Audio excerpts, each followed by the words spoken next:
I used to work the night shift at a small roadside motel. It wasn't one of those nice chain hotels with polished lobbies and breakfast buffets.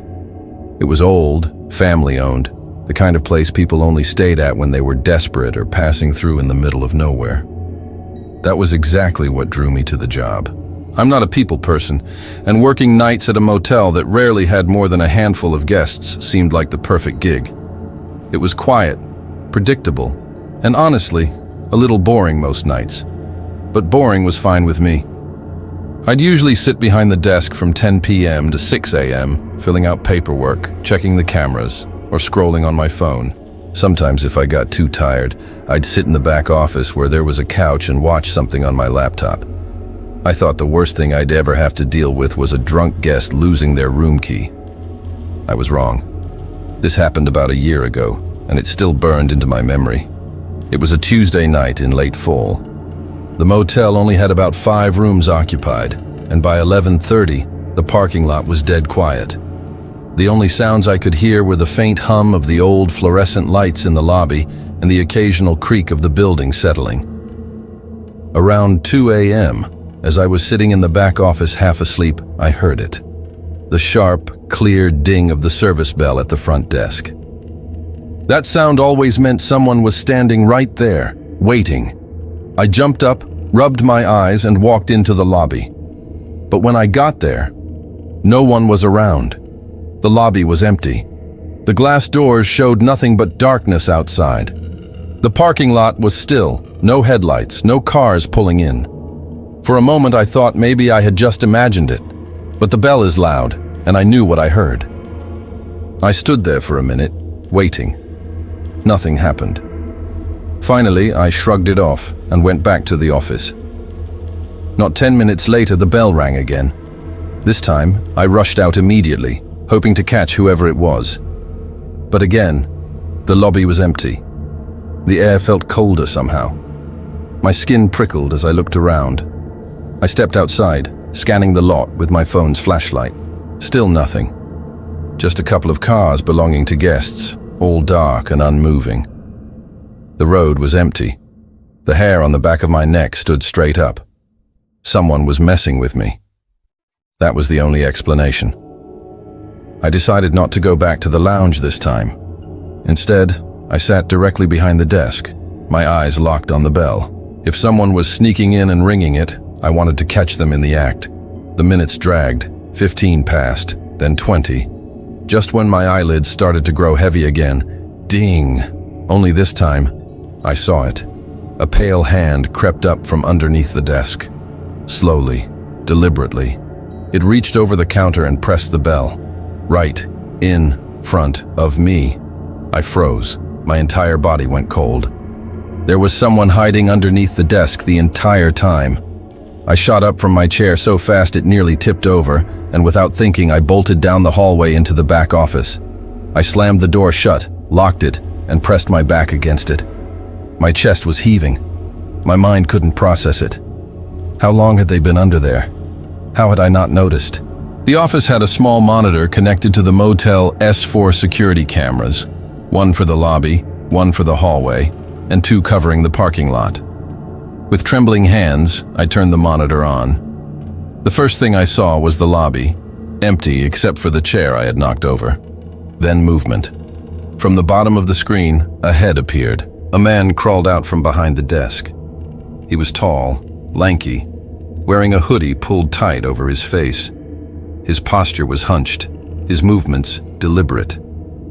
And then, he turned his head. He looked straight at the camera, straight at me. His eyes glinted in the dim light as if he knew exactly where I was watching from. I stumbled back from the monitor, my hands shaking so badly I nearly dropped my phone. I dialed 911. Whispering, I told the dispatcher that someone had broken into the motel and was inside the lobby. While I was still on the phone, the man disappeared from the camera frame. Then I heard it, the doorknob behind me, rattling, slow, controlled. He was at the back office door. I pressed myself against it, holding it shut even though it was already locked. The dispatcher's voice was in my ear, asking me if I was safe, but I couldn't even answer. My throat felt like it was closing. After what felt like forever, the rattling stopped. The silence that followed was worse. I forced myself to look back at the monitor. The man had returned to the lobby. He was pacing now, slow, steady steps across the floor. At one point, he stopped in front of the glass doors and just stared out into the darkness, like he was waiting for someone. Then he wandered over to the brochure rack, idly flipping through the papers as if he were a normal guest killing time. The casualness of it made my stomach twist. This wasn't a drunk trespasser. This wasn't some prank. He was waiting, watching, playing. Finally, after what felt like hours but was probably only minutes, flashing red and blue lights lit up the parking lot cameras. 2 squad cars pulled in. The man must have seen them too, because suddenly he bolted out of frame. I heard the front doors of the lobby swing open, the faint sound of shoes slapping against pavement. The officers swept the building, but by the time they reached me, he was gone. All they found was a large rock near the entrance, probably used to prop the door open. I didn't finish my shift that night. Another employee came in early to cover me because I was too shaken to stay. Even after the police left, I kept expecting to see that pale hand creeping back up onto the counter, or those eyes staring at me through the monitor again. For weeks afterward, I couldn't stop replaying the image in my head, the way he calmly pressed the bell, like he was announcing himself, letting me know he'd been there all along. Working night shifts at that motel had always been boring, predictable, safe. But now, every time I hear that bell, even in daylight, a chill runs down my spine. Because I'll never forget the night I realized that the scariest thing is not the noise you hear in an empty building. It's the silence that follows, and knowing you're not really alone.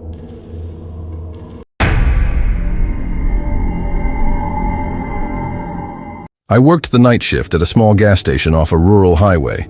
It wasn't one of those 24-hour travel centers with dozens of pumps and bright restaurants attached. This place had 2 pumps, 1 bathroom, and a tiny store filled with the bare essentials: chips, soda, cigarettes, motor oil. The nights were long, quiet, and usually uneventful. The occasional trucker stopped in for gas. Sometimes a local came by for a late-night pack of smokes. Most of the time, I sat behind the counter scrolling on my phone or sipping stale coffee to keep myself awake. But there's something about a gas station in the middle of nowhere at night. The fluorescent lights buzz, moths swarm around the lamps, and the rest of the world is swallowed in pitch-black darkness. There's no city glow, no sound of traffic, just miles and miles of empty fields. It makes you realize just how isolated you are. And that isolation became terrifying the night I realized someone was watching me. It was just past 2 a.m. when I noticed the car. An old beat-up sedan pulled into the lot, but it didn't come to the pumps. Instead, it parked at the farthest edge of the lot, facing the store. At first, I thought maybe they were just organizing something or making a call. But 10 minutes passed, then 20. The car stayed put. The headlights were off. And from where I sat behind the counter, I could see the faint outline of someone in the driver's seat. They weren't moving, just sitting there. I tried to shake it off. Maybe they were just tired and taking a nap before continuing their drive. But I couldn't shake the feeling that whoever was inside wasn't asleep. They were staring. Half an hour later, a customer finally came in. A middle-aged man, clearly traveling through. He grabbed some chips, a soda, and came up to the counter. While I was ringing him up, he said something that made my blood run cold. "Hey, do you know there's a guy taking pictures of you out there?" I froze. "What?" He pointed toward the lot. "That car in the back. Saw a flash just now. Thought maybe you knew him." I swallowed hard, trying to keep my voice steady. "No, I don't." The man gave me a strange look, but didn't press it. He paid, wished me luck, and left. I tried not to panic. Maybe the guy was just messing around. But then, a few minutes later, I heard something slide under the glass door. A Polaroid photo. I picked it up with shaking hands. It was a picture of me, standing right there behind the counter, taken from outside through the window. I dropped it immediately, my stomach lurching. Whoever was in that car wasn't just watching me, they were documenting me. Not long after, the bell above the door chimed. Someone had come inside. It was a man in a filthy green coat, his hood pulled up. His face was gaunt, eyes sunken, lips curved in a smile that didn't reach his eyes. "Quiet night?" he asked casually, walking slowly down one of the aisles. I forced a polite nod. "Yeah, pretty quiet." He lingered, pretending to look at candy bars, then finally came to the counter with a pack of gum. As I rang it up, I noticed his nails were dirty, almost black. His hands trembled slightly as he slid a few crumpled bills across. The entire time he kept staring at me, not in the normal way a customer looks at a cashier. This was different. It was possessive, like he already knew something I didn't. When he finally left, I watched him walk across the lot. Instead of getting in the sedan, he went around to the passenger side, where another figure was waiting. I hadn't realized there were two of them. By now, I was panicking. My hands shook so badly I could barely hold my phone as I dialed the sheriff's SS department. They said they'd send someone out, but it would take time. While I was waiting, a group of 3 younger travelers came in, laughing and talking loudly. For a moment, their presence made me feel safer. But then one of them walked up to me and whispered, "Hey, that car outside, don't go near it. There's something wrong with those guys. They've been circling the lot since we pulled in." I asked him what he meant. He said, "They were sitting by the edge of the lot, and when we parked, one of them got out and started walking toward us. But when he saw there were 3 of us, he stopped and went back." That confirmed it. They weren't here for gas. They weren't here for food. They were here for me. When the travelers left, the sedan backed out too. For a moment, I thought it was finally over. But instead of driving away, it slowly circled the lot, then pulled back into the exact same spot. They were taunting me. I couldn't sit still anymore. I grabbed the tire iron we kept under the counter and stood near the door, heart hammering. And then, just as suddenly as they appeared, they were gone. The sedan pulled out onto the highway, its taillights vanishing into the distance. The sheriff arrived 20 minutes later. By then, there was nothing to show them except the Polaroid. They told me to keep it, just in case. For the rest of my shift, I jumped at every sound, every shadow in the parking lot. I quit that job a week later. Sometimes I think about the man in the green coat, the way he stared at me, as if he already knew what he was going to do. And sometimes late at night when I'm driving down empty roads, I'll see an old sedan in the rearview mirror, headlights off, following too close. And every single time I can't help but wonder if it's them, still watching, still waiting.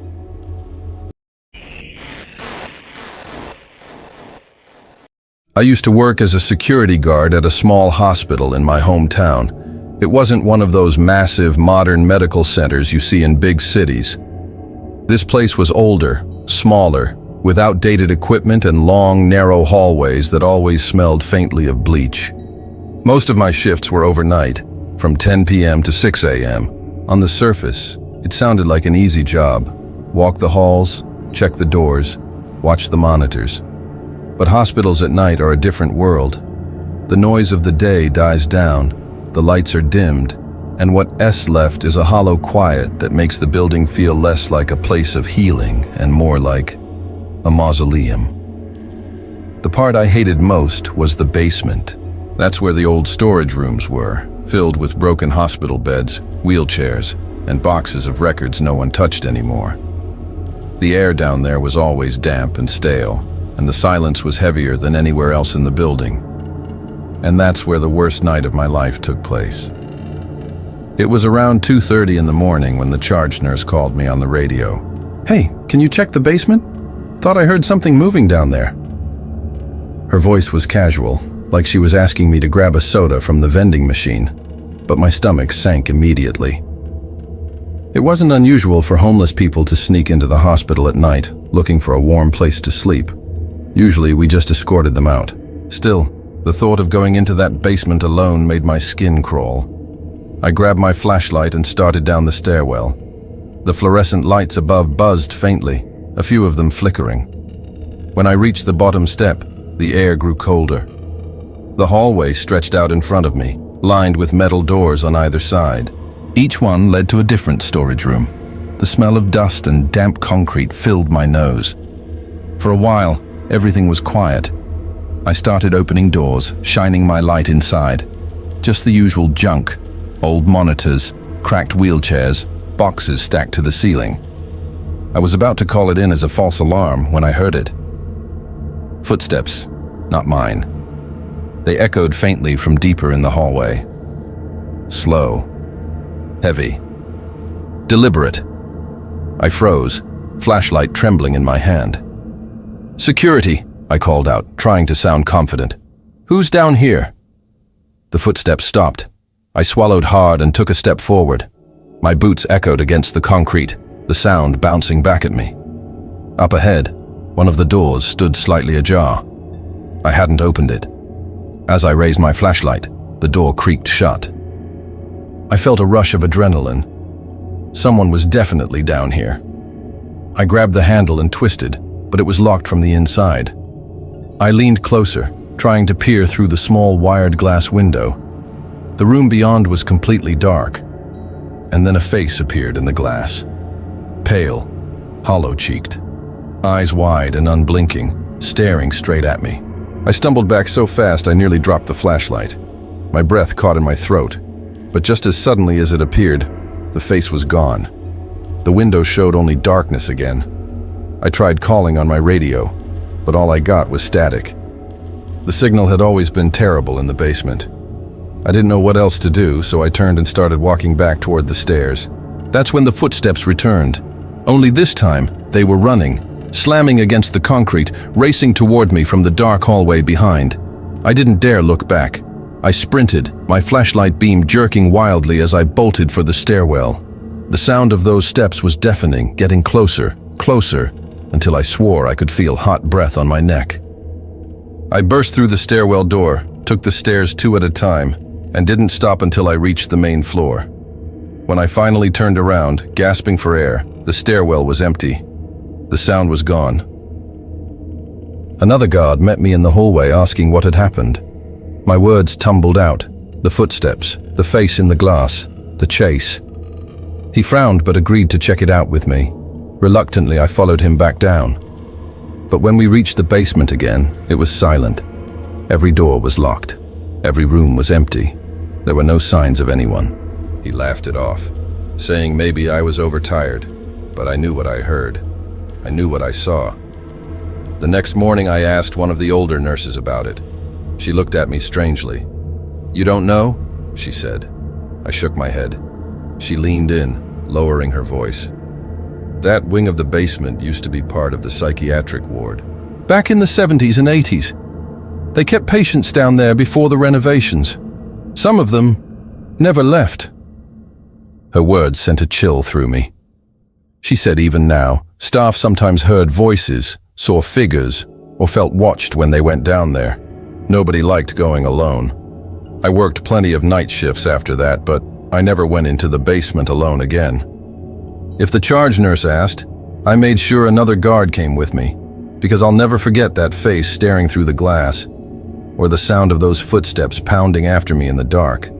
And sometimes, when I'm walking a quiet hallway late at night, I swear I still hear them, getting closer, chasing me.